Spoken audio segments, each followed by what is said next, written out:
یہ قرآن ایک بابرکت کتاب ہے جسے ہم نے آپ صلی اللہ علیہ وسلم پر نازل کیا تاکہ لوگ اس پہ غور اور فکر کریں اور تاکہ اہل فہم اس سے نصیحت حاصل کریں۔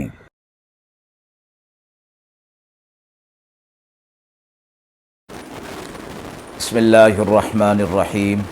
السلام علیکم ورحمۃ اللہ وبرکاتہ۔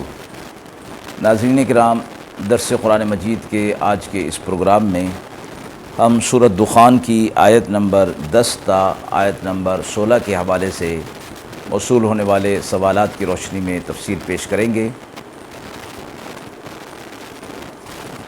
آیت نمبر 10 تا 12 کے حوالے سے جو سوال ہے کہ اس میں دخان یعنی دھواں کی نشانی کا ذکر کس عذاب کے تناظر میں کیا گیا اور لوگوں کا اس پر کیا رد عمل ہوگا۔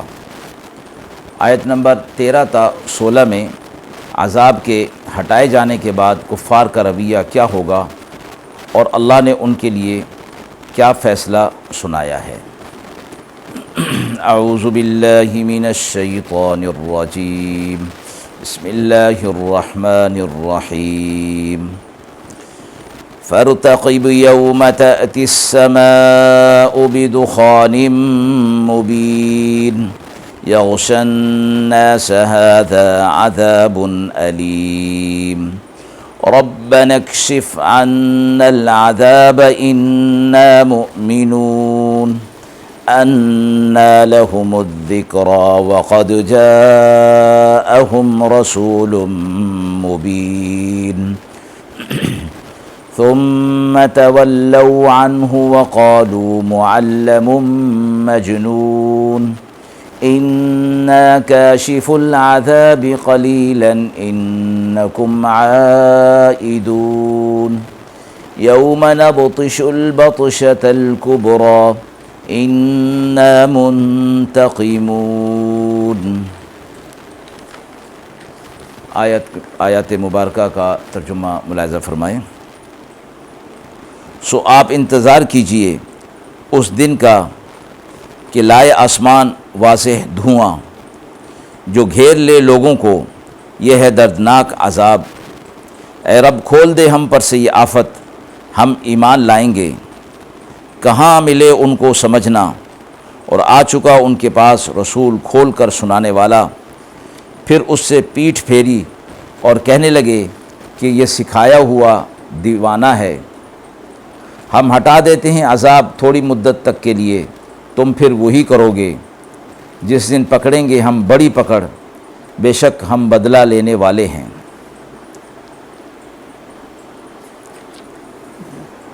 آیت 10 تا 12 میں دھواں یعنی دخان کی نشانی کا ذکر کس عذاب کے تناظر میں کیا گیا اور لوگوں کا اس پر کیا عمل ہوگا۔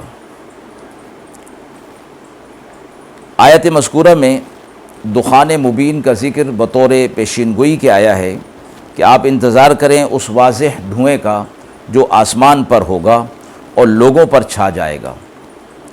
اس کے متعلق حضرات صحابہ اکرام سے 3 اقوال منقول ہیں۔ نمبر 1، یہ دھواں یا دخان قیامت کی علامات میں سے ہے جو قیامت کے بالکل قریب واقع ہوگی۔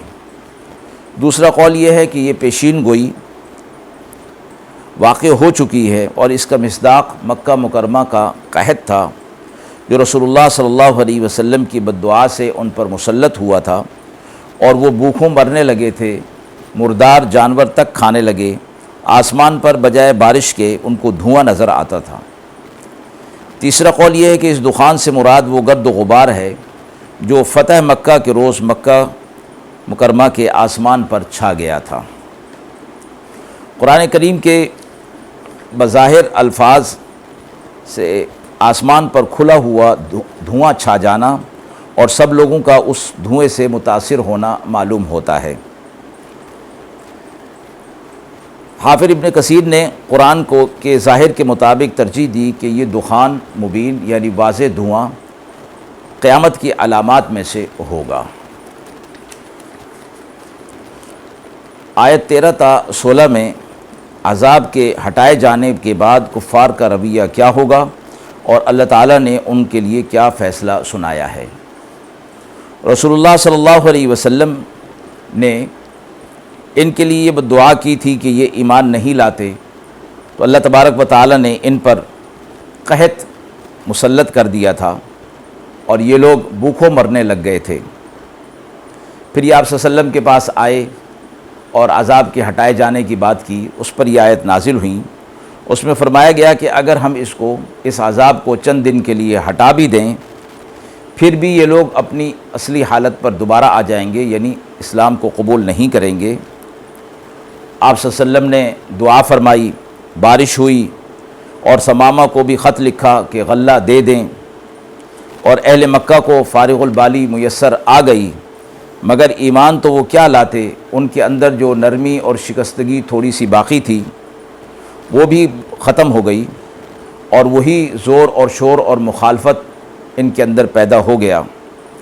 اور چند دن عذاب ہٹانے کا ذکر اس لیے فرمایا کہ یہ تھوڑے دن دنیاوی زندگی کے ہوں گے، پھر مرنے کے بعد جو ان کے اوپر عذاب آئے گا وہ ہمیشہ ہمیشہ کے لیے ہوگا، اور وہ عذاب کبھی ختم نہیں ہوگا۔ اس لیے آخر میں فرمایا کہ ہم آخر میں یعنی آخرت میں ان کی سخت پکڑ کریں گے اور پورا بدلہ لیں گے، یعنی دنیا کے اندر یہ جو شرک بت پرستی کے اندر مبتلا رہے اور اسلام دشمنی کرتے رہے، اللہ تعالیٰ ان کی پوری پکڑ فرمائیں گے۔ ناظرین کرام، ہم امید کرتے ہیں کہ سوالات کی روشنی میں جو تفسیر پیش کی گئی وہ آپ کے لیے قابل اطمینان ہوگی۔ اس حوالے سے آپ کے بھی کوئی سوالات ہوں تو ضرور کمنٹ باکس میں دیجیے، انشاءاللہ ان کے جوابات دینے کی پوری کوشش کی جائے گی۔ وآخر دعوانا ان الحمد للہ رب العالمین۔